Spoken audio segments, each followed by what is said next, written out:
There we go. Let's get our Facebook folks in here. Hopefully, no issue.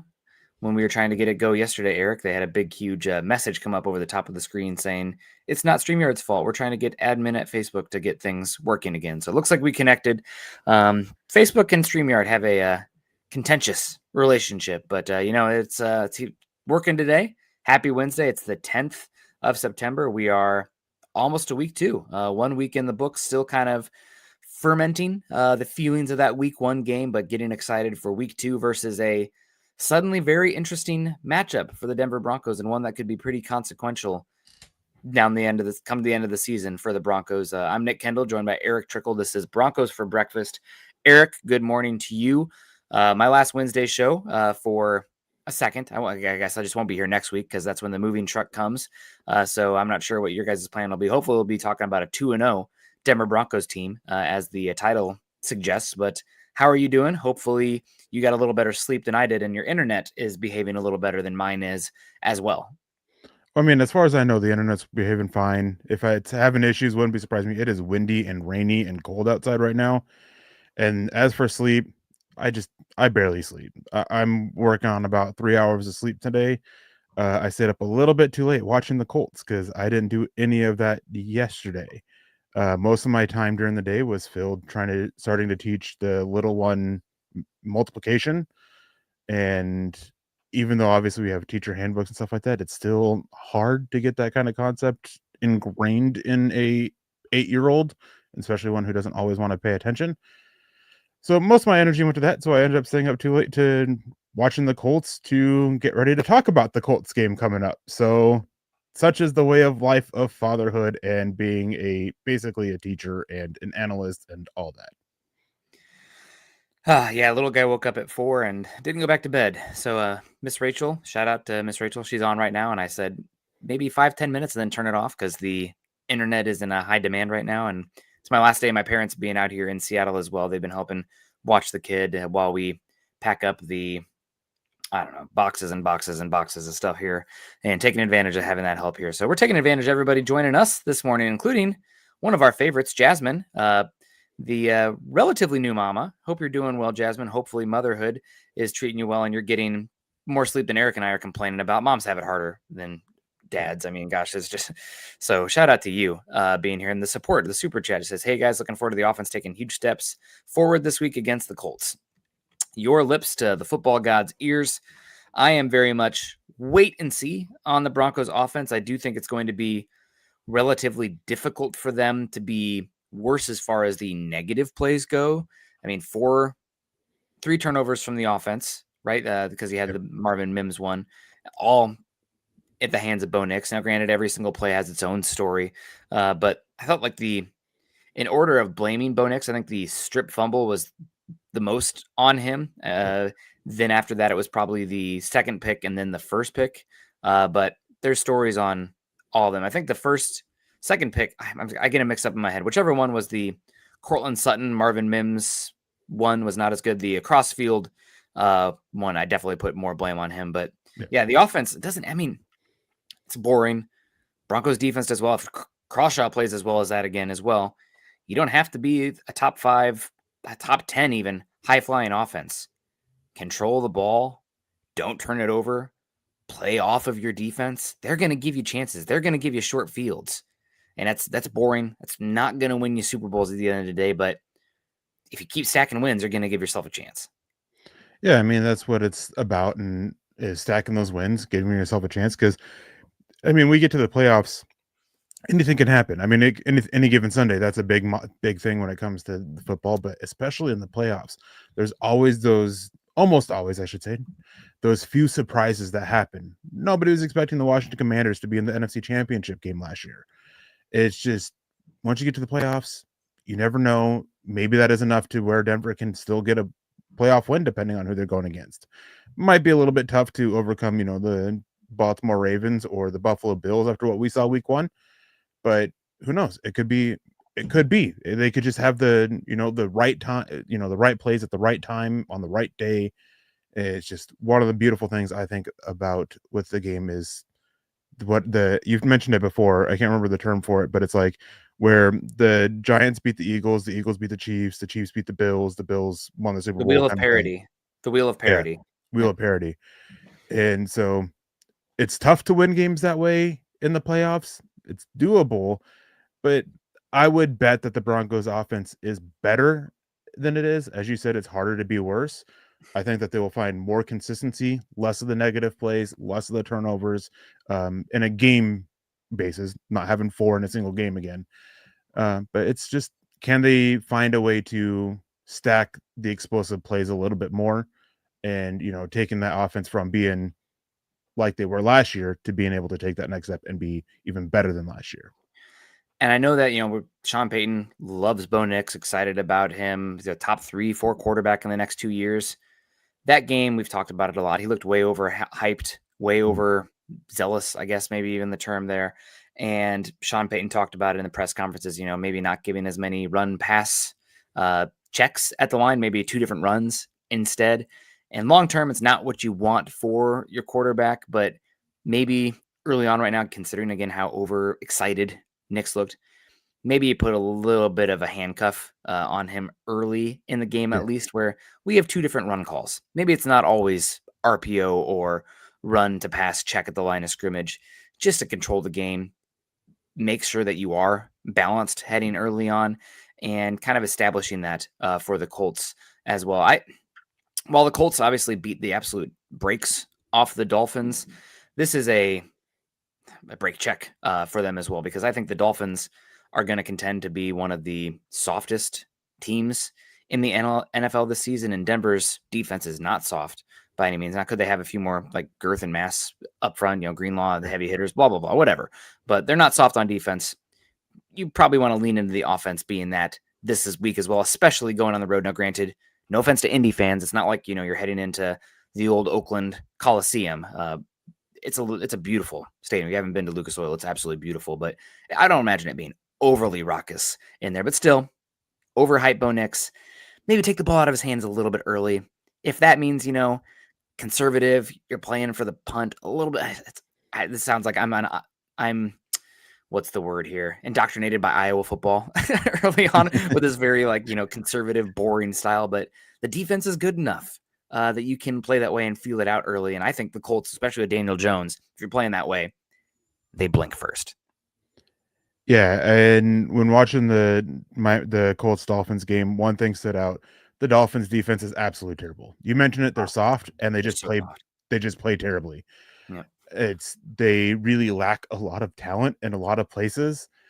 So the Colts had offensive success, but I would say that it wasn't as much as the Colts being good as it was the Dolphins being that bad.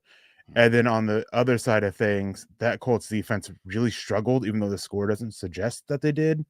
Their rushing defense was the worst in week 1. They allowed, I believe it was like 4 EPA. Like it was the worst. I just remember that. They had a pretty successful passing defense, but part of that was Tua playing awful. The Miami Dolphins offense is awful. Despite Soft. having talent, it's just very questionable, which leads me to wonder if Mike McDaniel will be the first head coach fired, because he really looks like he will be. But when it comes to the Broncos, you mentioned kind of taking it out of Bo Nix and changing a little bit of the calls at the front or on the at the start and of the game.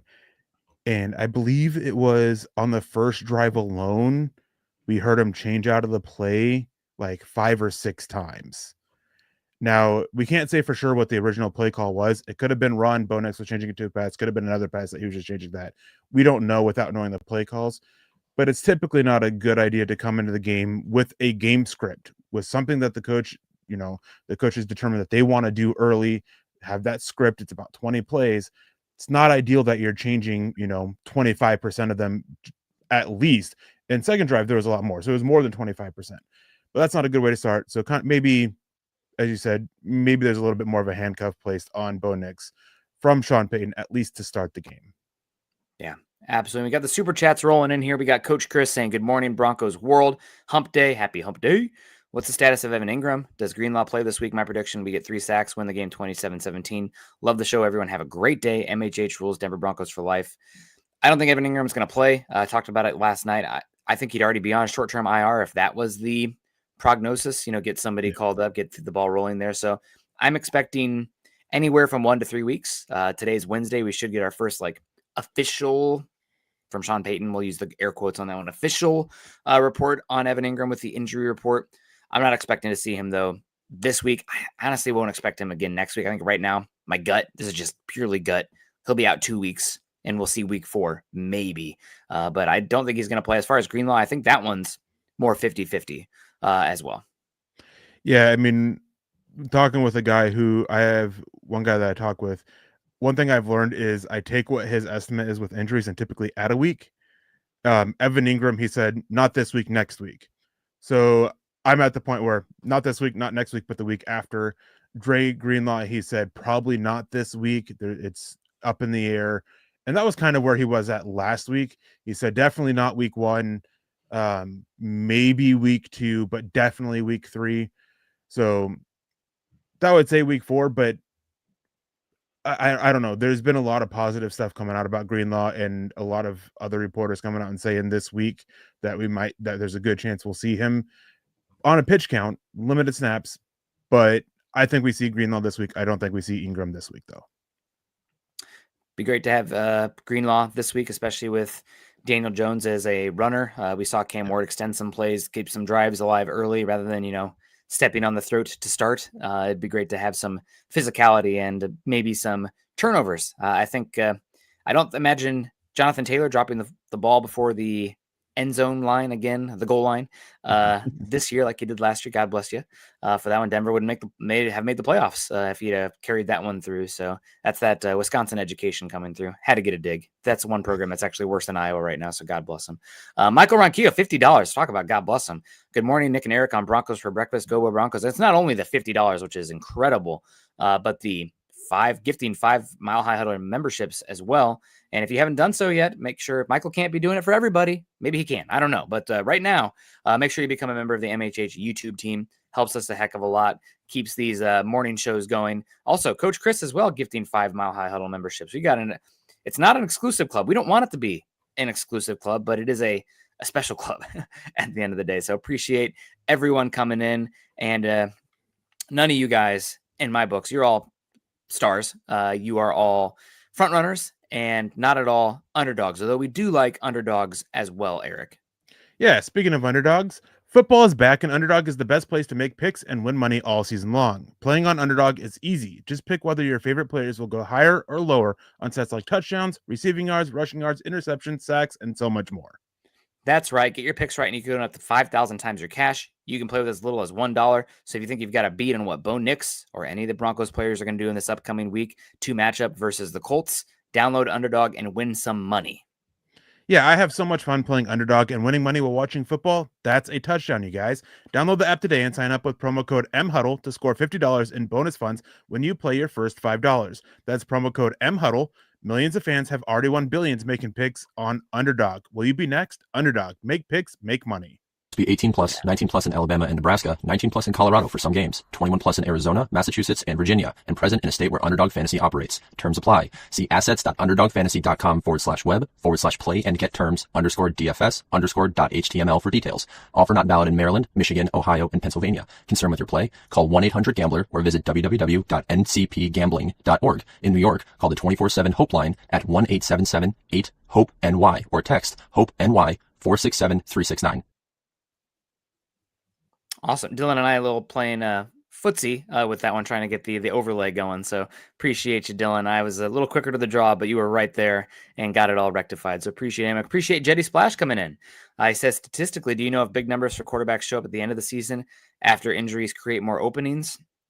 I feel like you probably have a counter action there with the stats because bad weather starts to become more of a factor as well. I feel like a lot of times you see the offenses really humming week 4 through week 12. It's not only the injuries happening on defense, but also the offensive line really changes things when your top weapons goes down. Quarterback injuries start to ramp up as well. Have you seen that over the recent years, how many backup quarterbacks play? So typically it's that you're getting through that early season, lack of preseason, wheels really running. Week 4, week 8, week 12. That's kind of where your window is. And then things change once the weather starts to get a little colder, wetter, windier.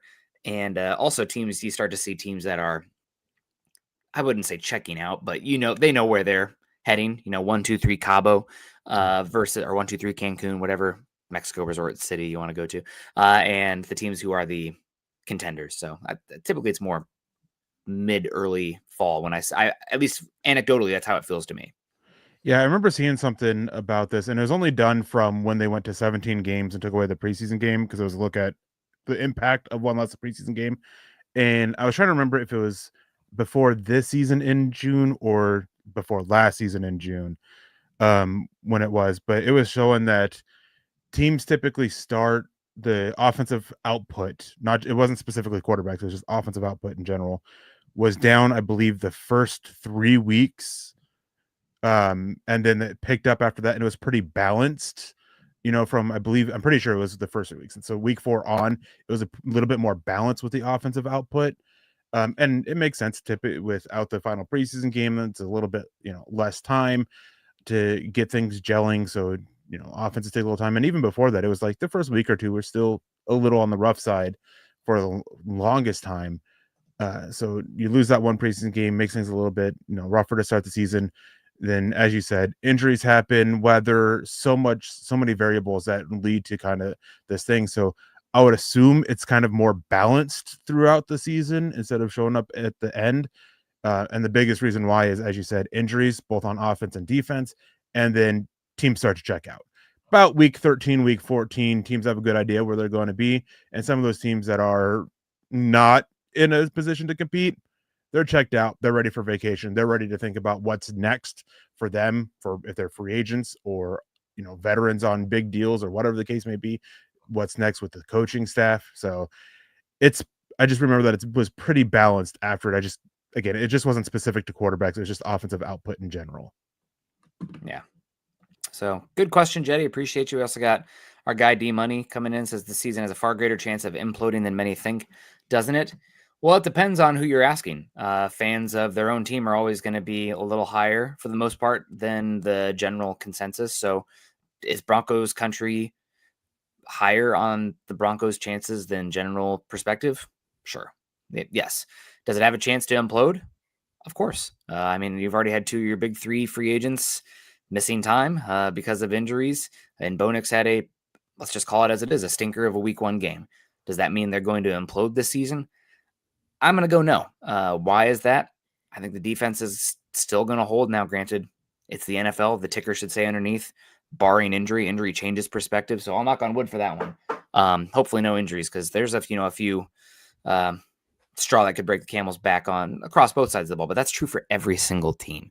So not worried about that. And the one reason I don't think it's going to totally implode, Sean Payton and this staff have earned the benefit of the doubt with what they've done to turn around this team in 3 years. And I think that they've shown over the 2-year samples that we've had that they improve pretty dramatically as the season goes on. And the fact that they were able to get a week 1 win, now granted, schedule lined up pretty favorably with the Titans matchup, I think, overall. But still, I just have too much faith in this coaching staff to think that it's going to implode in general. So does it have a chance to more than the fan base believes? Of course, that's true for every fan base, but I don't think it's going to happen. Yeah, and adding to that, Sean Payton, not above criticism, but after what he did last year, where everybody was expecting the Broncos to be among the worst in the NFL, and they made it to the playoffs, and especially after the first 2 weeks last year, were bad. Even the defense wasn't, as great as we ended up seeing towards after that point.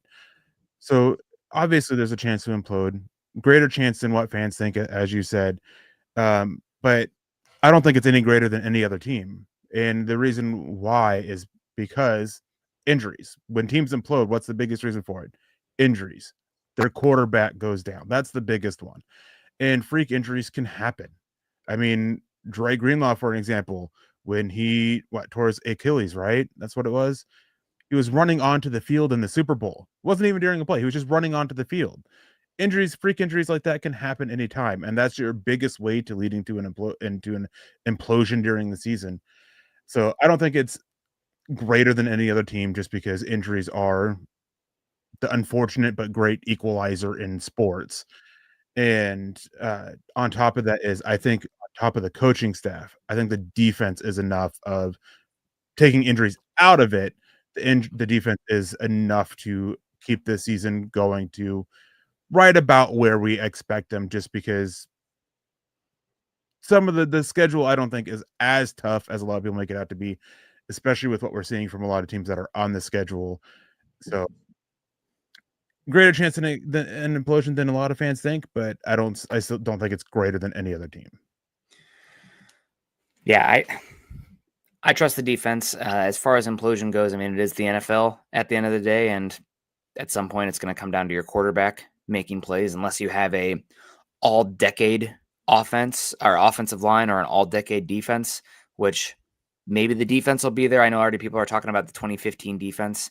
I need to see like a 10-game sample versus some legit quarterbacks before I'm ready to even sniff that. I know everybody's always excited for the next great thing and they want to like manifest that, but sometimes I feel like it almost degrades how special the past units were. Like, like let the 2015 defense be the 2015 defense for now. And if we're, getting close to the end of the season and we're heading that direction, or let's say like it's halfway through the season and they're just so much better than everybody else. Okay, maybe let's start talking. One game against the Titans and a rookie quarterback, pump the brakes. They have a chance to be really good this season. I'm so boring. Let's let it play out. We got games to play still. We got Doug coming in here. I'll tell you how the Broncos win. Don't turn the ball over and run the damn ball. Bo will bounce back. Mark my word. He doesn't even have to be a superstar. Just control the flow of the game. Be a distributor.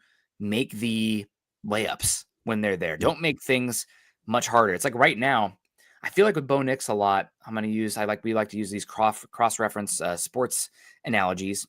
He has a chance to do a layup on a lot of these ones, pretty easy layup. And instead he's pulling up for the mid-range shot.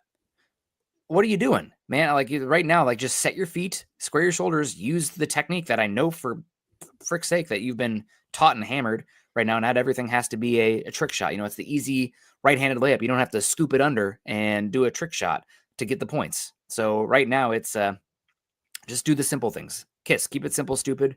It's not all on Bo Nix, of course. The offensive line, it could be run blocking a little bit better. Sean Payton deserves some blame and credit, whichever way you want to go. But I just want him to see the simple execution stuff. At some point, we're going to need Bo Nix. If the Broncos are going to go where they want to go, which is Super Bowl, you're going to have to see him go drive for drive with superstar quarterbacks. You don't have to be doing that when you are controlling the game with the defense. Let the game flow dictate that. Let's not it be second drive in the first quarter where you're doing too much. Did you ever watch? I don't know how much. I know you're kind of a movie guy, Eric, but I don't know how much like rom-com. Forgetting Sarah Marshall. Mm-hmm. Yep, it's like, okay, you're doing too much now. Get back down. You just gotta feel like when it's Paul Rudd teaching Jason Siegel the surf lessons. Like, no, get back down again. Too much. That's kind of how I feel about Bo Nix with a lot of these. It's nice that he can do it sometimes. Not the basis of a pass game. Not the basis of it. Good to see you, Doug. Denver Luke in the house. Dave Glassman in the house. Chase Wellner, our guy as well. Go Broncos. Go Chase. That's what I say. Brian Dunn in the house. Awesome to see you. Proud Zennial. He said, your poor empty shelves. The move is coming here pretty soon. So a week from today, I will not be here next Wednesday. The moving truck will be here. Roy Osborne in the house. Awesome to see you. Appreciate the heck out of you coming in, hanging out with us over on Facebook. Drop the thumbs up. Our guy, Zach, morning team. The way I look at it was at least 120 yards of passing missed. Bad game and still got a W. We tend to take bigger steps in October and November. That's a sign of a well-coached team. You don't always see that. You see some teams kind of meander and flop. I mean, we saw that with the Nathaniel Hackett team. They did not get better. Something I'm pretty confident in the coaching and development of this team. You will see them get better. Boogmeister, good morning. Big Dogs. Big Dog. Love that one. I got to give out the Tiger Woods meme there. It looked like on Sunday we are missing a big-time number of 2 wide receiver. Core can't do everything by himself. I mean, the team is obviously lacking a T. Higgins-esque wide receiver too.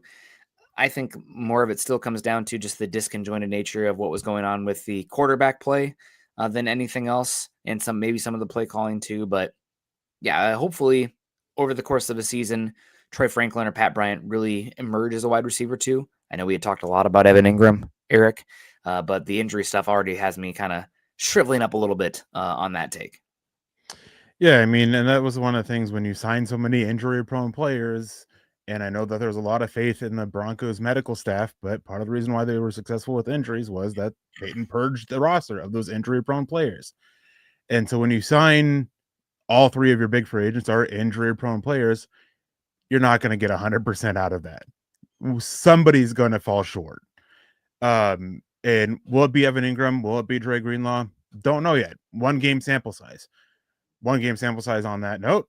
We can probably safely say it's not going to be Hufanga. He was absolutely lights out against the Titans, but small sample size. So it's a bit tough. We definitely need somebody, and I agree with what you were saying. I think the issues with the wide receiver is more on Bo Nix, and you talked about trying to do the trick shots. There were so many passes that he had where he had a set base, and for no reason he destroys his base to make a throw, and it's off target, it's behind, it's deleting. It's tough to watch because it just settled down. It seemed like he was really antsy in the pocket, and maybe that is partially attributed to, or that the antsiness can be attributed with the changing the play calls. That he was just too antsy, seeing things that weren't exactly there. You have all the issues with the turnovers. Even when it came to running the ball and moving around the pocket, he still wasn't seeing things like he was last year. So maybe it's just a little first game jitters, and back when it actually matters and the wins actually matter. So whatever it is, we can still have confidence or faith, whatever, that he'll bounce back. And if he does, that should help them. I know Marvin Mims was among the best in separation in week 1. There were multiple plays where he was open and Nix either didn't have the time to get to him in his read or just overlooked him in his read, whatever the case may be. I'm not Bo Nix. I can't say for sure. I can only make as educated guesses as I can from watching the tape. And Troy Franklin was also among the top. And, we saw a couple of those hits to Troy Franklin, and those worked. We didn't see a whole lot of Trent Sherfield or Pat Bryant, on the field. Pat Bryant only played 4 snaps total. Wasn't targeted. Trent Sherfield, I think he played like right around like 18 or 19, and he only got targeted once. Two holding calls on him, but that's beside the point here with what we're talking about. So seeing Bo Nix settle down and use his mechanics more, and the offense in general, the offensive line settling down, that could help see that rise from somebody to be that number 2 receiver. But again, it's probably going to be more matchup based, and I think the Broncos were still just trying to figure out things a little bit with what they wanted to do with their second wide receiver.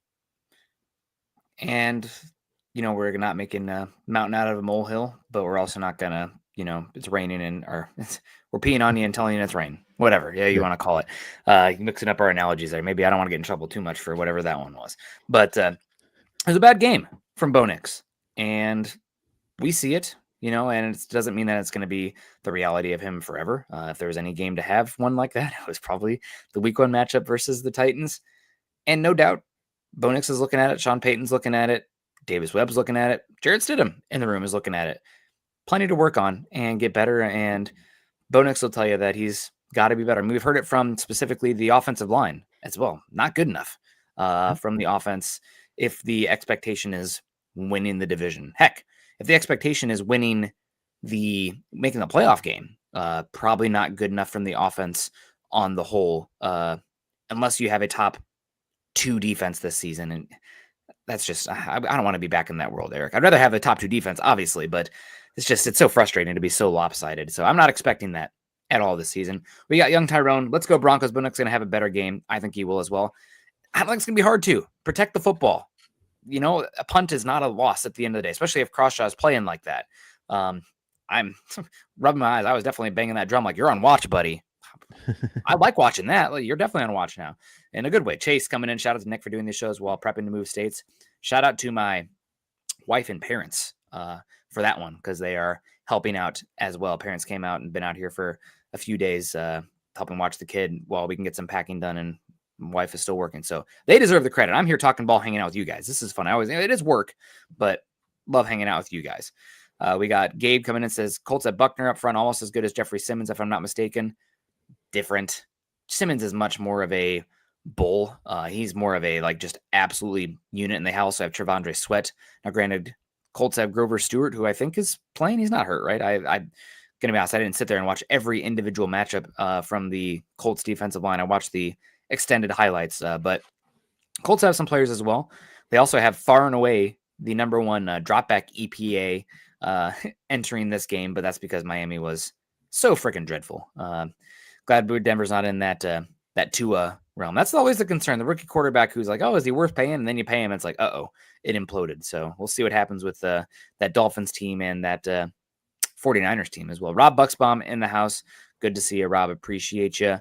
Any updates on Melvin Ingram? Talked about that already, but good to see you. Maddie, we're kind of waiting on that one. Hoping for the best. Enough ads, says Cleats. Sorry, Cleats. But we got to do the underdog one. That's about it, though. So we did it. It helps you guys. Unless you want to be, super chatting every single one, ads will happen. Clyde says, go Broncos. Good to see you over on Facebook. Hope Dre is back. Defense is balling. Yeah, really wanted to give a shout out and take some time to talk. Did about it last night as well. But Justin Strnad, beyond an admirable job. He played well. Now, granted, is he somebody I want starting long-term still? Overall sample would suggest not, but given the injuries on the Broncos, durability questions in the Broncos linebacker room, pretty happy to have Justin Strnad looking the way he did in that game and protected by the infrastructure around him. Sure. Against maybe a better quarterback in passing game, maybe isolated and more of a problem. Sure. But can't have all pros at your 1 and 2 deeps across the depth chart. So shout out to Strnad. Good game. Yeah, I mean, he was one of those guys that stood out. He made plays in every single phase of defense. Run defense, coverage, pass rush, like it didn't matter. He was just making plays. And he stepped up his game. And one thing that I noticed with his defense is I'm assuming it's because of the addition of Talanoa Hufanga, but they really changed how they're defending against the run. They're letting their linebackers play a lot more aggressively and not as punitive if they make a mistake on their reads on the gap. And because they're relying on Hufanga to fill that in. In fact, Monday I was actually going back and forth with Lance about one where he was trying to say Singleton was off. And I was like, no, Singleton was right. And it's because of Hufanga, but that's beside the point. But Justin Strnad, great game. It leads me to wonder if, because of the investment in Dre Greenlaw, after the season, I would be very surprised if Alex Singleton is brought back. With what we saw some linebackers get over the past few years, especially those linebackers that I would put Singleton in a tier with, I don't think Denver can afford him. I think he's going to get a sizable contract, not among the highest at linebacker, but sizable, probably, tier 3, tier 4, 8-9 million on average per year basis from another team. I wonder if they look at Justin Strnad to replace him just because of his experience in it. I know that it's a little concerning, 1 game sample size, and you and I both had issues with him last year, but he is a guy that just he's done the work. He's knows the defense. He has that experience. Instead of going out and buying another linebacker, I could see them somebody adding another one to the draft and adding that competition. But I wonder if in-house Justin Strnad might be the current favorite to be that Singleton replacement after the season. Yeah, it's possible. I mean, when you start to pay guys, you have to have some areas of cost control on the roster, and it's not always rookie contracts. Sometimes it's those cheap. I mean, that's what Alex Singleton was when they brought him in, that cheap cost control and the reality of paying Russell Wilson and giving up those draft picks. So I think it's one that you probably, let's say you do let Singleton walk. We'll see what his market is. He still has to get through this year healthy, a lot of football to play. But you go in the offseason and be like, okay, we want to bring in, it depends on Drew Sanders and the young undrafted guys. You bring in maybe a veteran, or you look in the draft and it's a competition and you are not going to have stars at every single spot. And it depends on Justin Strnad and what his market is. Yeah. But is the way he played, I thought it was a 2-year deal. I'm pretty sure it was just another 1 year deal. Every time we've done this, you've been right. So I'm going to. I can pull it up real quick, but I thought it was just another 1 year deal, and that's kind of what he's been doing. I might be mistaken on that. You're probably right. But if he is a free agent, anyways, it would depend on what he does this year. Same thing with Alex Singleton and what his market is. It could be a situation where he prices himself out and he is on a 1 year deal for less than $3 million. So that's another aspect of it. It's after week 1. There's a lot of variables in play, but just kind of throwing that out there Yeah. when it comes to these linebackers. And we're getting so way ahead of ourselves here, but something that really changes this as well is if Vance Josephs gets a head coaching gig. Yeah. Then he's going to be trying to bring guys with him, of course, because Yep. he can implement your defense better, especially at linebacker. So we'll follow that. It'll be interesting. No doubt. Uh-oh. Internet. But yeah, I saw you good? I'm good. I'm here. I didn't have any issues. Oh yeah, you completely froze up. Okay. Well, God bless. That's just normal. It was coming through fine here. Uh-oh, internet. I thought it was for you. Colts game. We have a little bit of time left. Hopefully it doesn't. Maybe the internet will say, nope, Nick, you're done. But I think this Colts beating of the Dolphins is just a mirage. Sometimes games snowball on you. And I think this is a mentally soft team that doesn't have a lot of buy-in at the quarterback, not a lot of personality or toughness on defense or the offensive line. And you had a Colts team that's somewhat slept on, but definitely in that realm of the NFL middle class that besides the upper echelon teams, they can beat probably almost anybody. So I do expect Denver to win this game.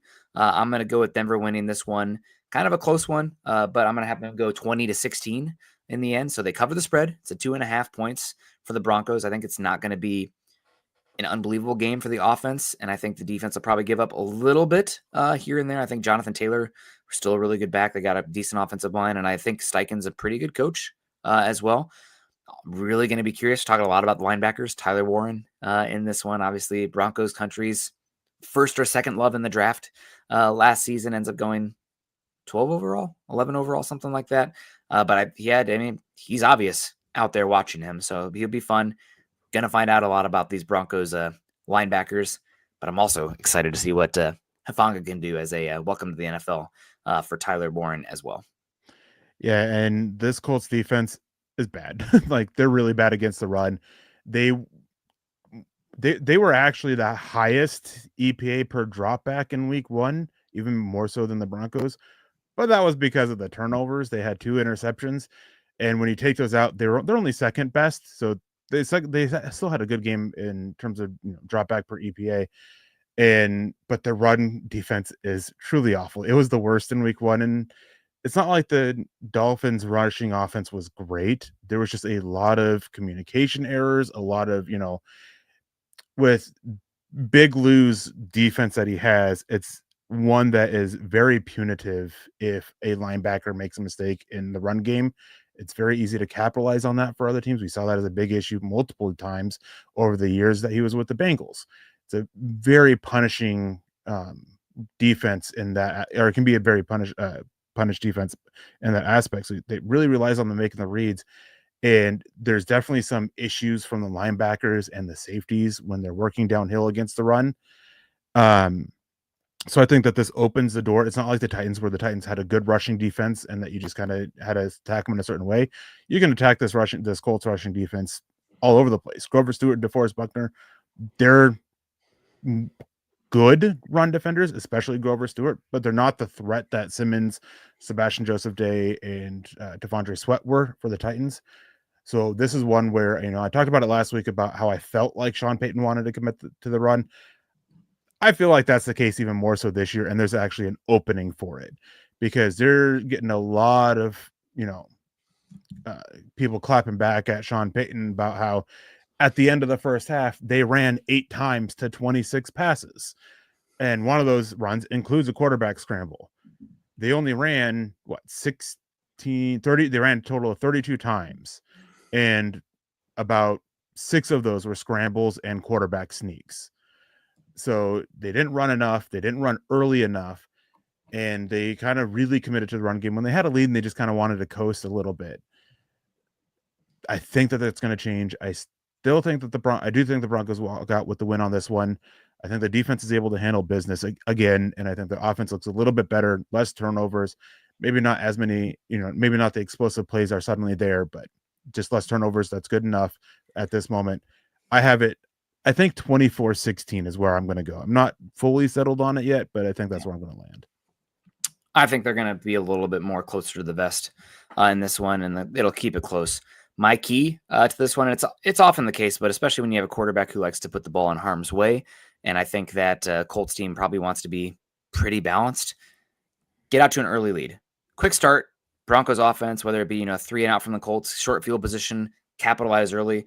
I know that sometimes you have your plays in your bag, especially somebody like Sean Payton. I want him to do that early because I want the Colts to feel pressed. I do not trust Danny Dimes in this Colts offense, and Steichen, I think, is a good offensive coach, but I just don't know if they have the pieces and veteran presence to weather a storm early. I think if you get a lead early and make them press, this is a team that I think, especially with what happened in this Miami Dolphins game, they might be feeling themselves a little bit. They haven't dealt with much adversity. Granted, it's only week 1, but still that game was out of reach quickly.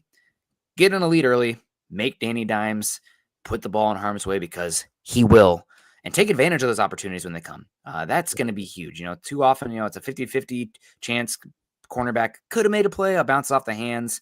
Linebacker maybe as well. You got to take advantage, because the ball is going to come your way. He will put it in harm's way, amplified if you can make them one-dimensional, getting ahead early, and not letting them be balanced with Danny Dimes' ability to run the football as well. So that's a big one for me in this one. Get a lead early, pedal to the metal. Doesn't have to come necessarily from the offense being aggressive, but just efficient, maybe a trick play early on. Just make a kill shot pretty quickly. Yeah, I'm in agreement with you. I think one of my big keys for this is it's going to fall on Bo Nix. It's not going to be turnover. It's going to be being careful with the I had the term, but now it escaped my head. Simulated pressures that Big Lou likes to draw up, and they had a lot of success confusing Tua with that week 1. And they had 4 sacks on Tua, and 2 of them were from their safeties. So you got to watch that a little bit. They love to bring those safeties. They love to throw these different looks up front. And Bo Nix had some issues making those reads against the Titans. He had a lot of issues with that last year, making the proper reads off that and making the proper checks, finding the check down. Just a lot of issues with handling simulated pressures last year, week 1. Can he do better? And he's faced this type of defense before. He faced it again in the Bengals game last year. And it was a rough start for Bo Nix in that. They finally came back alive and late in the game, took it to overtime, but couldn't get, over the hump and finish it. So I'm really curious about how Bo Nix handles what Big Lou's going to be throwing his way with the looks on the defense. And especially with the game that he had in week 1. Will Bo Nix take that and add more pressure onto himself to bounce back? Or can he have that short-term memory and be like, that was one game, this is a new game, I just got to go out there, I got to go play relaxed, I got to, trust myself, I got to trust my techniques, and don't got to try to push too hard to make things happen. Yeah. Yep. Man, I am excited for the game. No doubt about that. It should be a good one. I'm hoping that the run game can show a little bit earlier, and I'm hoping that Bo Nix can just, again, hit the layups, buddy. The design little curl route open shot. Don't have to do too much. Just to hit the makeables. This isn't a game where you really probably need to feel too pressed unless the situation and game script calls for it down the line. But early on, play the field position, lean into the defense. You have a top 3 to 5 defense on paper. I want to see larger sample size before going further. And if you guys have been following me long enough, already calling them top 3 to 5 is high praise, because I like to give, the air bars in there. I think they look good as long as they can stay healthy. So we'll see. And I just don't buy the Colts team. So I know they played well against the Dolphins. Matchups are everything. Games can get out of line quickly. It's like hate to use a negative example, but the Broncos in Super Bowl 48, like Denver wasn't a 43-8 difference in talent in that game, but it snowballed and things got out of hand quickly from there. So I think that's kind of what happened with the Dolphins and Colts, just, here we go, crapping down their legs. Hopefully Denver can make that happen to Indy.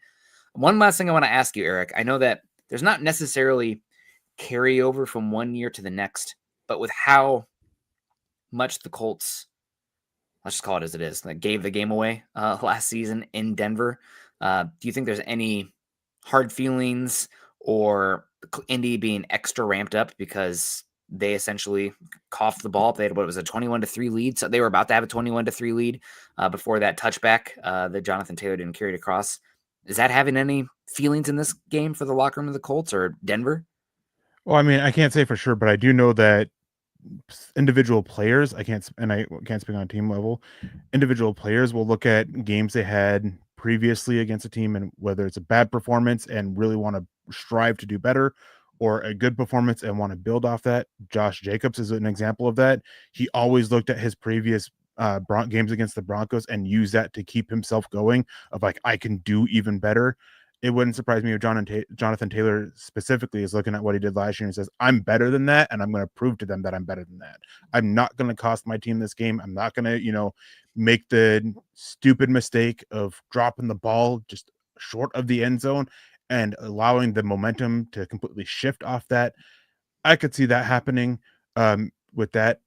Elsewhere, maybe not as much, because that was an Anthony Richardson game, so maybe the wide receivers are approaching it differently with Danny Dimes. Danny Dimes obviously wasn't with the Colts at that point. So, again, on an individual level, I can see it with Jonathan Taylor. Maybe some of the defensive guys are also kind of looking at that game, but overall, I don't think it plays a major impact for the Colts as a whole team.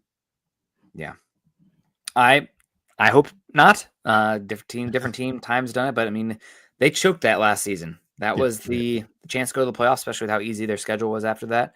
And Denver caught a break. Sometimes let's just call it as it is. They caught a break in that one. They took care of business. When the opportunity came, they ran with it. And sometimes when opportunity knocks, it's up to you to answer the door, and they did. So credit to them all the same. But we'll see. It'll be a fun game. Excited. Hopefully Denver goes 2-0. It won't, just like I said, versus the Titans game. If Denver doesn't, blow them out, it's not the end of the world. There's no style points. Season's not over if Denver loses this game either. Now, granted, it's going to be tough to win the division, and this could be a tiebreaker game. So this game, even though it's week 2, it's an important game early on, especially if you're going to keep up with what looks to be a very tough AFC West this season. So hopefully Denver can take care of business, and we can see a better version of Bo Nix in the offense, with the defense still looking as dominant as they did against a worse quarterback. I mean, Cam Ward didn't have good stats. The tape don't lie on that one. He had a good game considering everything around him was crumbling. I don't know if it was Monday or Tuesday, or we talked about it. It felt like a game where he's playing for a NFL caliber quarterback playing at Vanderbilt going up against Alabama. It's like he's making the throws, he's making the reads, they're bouncing off the hands, and he's just getting pulverized. Like, what do you want from him? I told the story 100 times. I went and saw Josh Allen play at Iowa. He was horrible. He wasn't good in that game.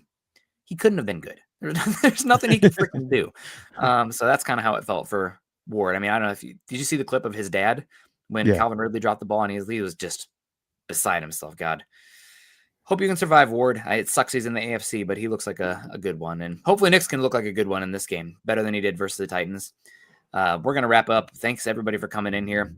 We got Jasmine, our new mama friend, coming in, relatively new. It's been 8 months now, Jasmine. Hopefully you are doing well. That first year is a whirlwind, but always one of the kindest, biggest heart people in our chats and on Twitter as well. So appreciate Jasmine. Coach Chris coming in, not only here, but also gifting 5 memberships. David Carmelo coming in. Michael Ronquillo, superstar, also gifting 5 memberships. Jetty Splash, you guys are all fantastic. Make sure you guys are following Eric and I on Twitter. Eric's at Erick Trickel. I'm at Nick Kendell MHH. Follow us at Mile High Huddle if you haven't done so yet. We're over at facebook.com/Mile High Huddle and facebook.com/Mile High Huddle pod. But as I always say, if you're over on Facebook, make the jump over to YouTube, subscribe, like, and share. And if you're already over on YouTube, then become a member of the MHH team on YouTube as well. Appreciate everyone in the chat today. Excited to see what this game can do. Broncos are 1-0. Again, if you're looking for somebody to, tell you it's a rainbow when turds are falling out of the sky, that's not going to be us. But also, if it's partially overcast, we're not going to say it's the end of times also. So not too high, not too low.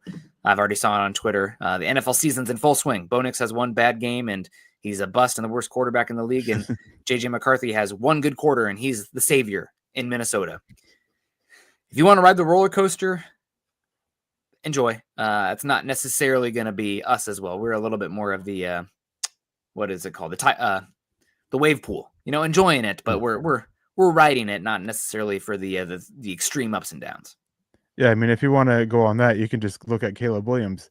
He was exactly what we expected in the first quarter, and then he's a bust in the second and third, and from the rest of that game, which just speaks to it. Is all it takes is just one play in perception about a player to change. There is one final thing I want to mention about the Colts. Their offensive line looks legit. Again, small sample size, but Tanner Bortolini and Matt Goncalves, or however you say his last name, I didn't know it. At their center and right guard, they were stonewalling the Dolphins. Their tackle play was solid. And then Nelson is Nelson. Like, if Denver defense has issues, it's going to start in the trenches with this offensive line. And with some of the issues they had against the run against the Titans, granted they ended up stonewalling them, but a lot of that became the game situation. I'm a little bit worried about them handling the rushing offense with Jonathan Taylor and this offensive line that looked so good against the Dolphins. But was that how bad the Dolphins were up front, or is it that the Colts are actually good? We'll find out. We'll find out. So appreciate everybody coming in. We will see you again next Monday, hopefully with a 2-0 Broncos team. Shout out Dylan in the background for helping us run the show as well. And you guys have a great rest of your day. Continue to choose kindness and compassion. Go Broncos.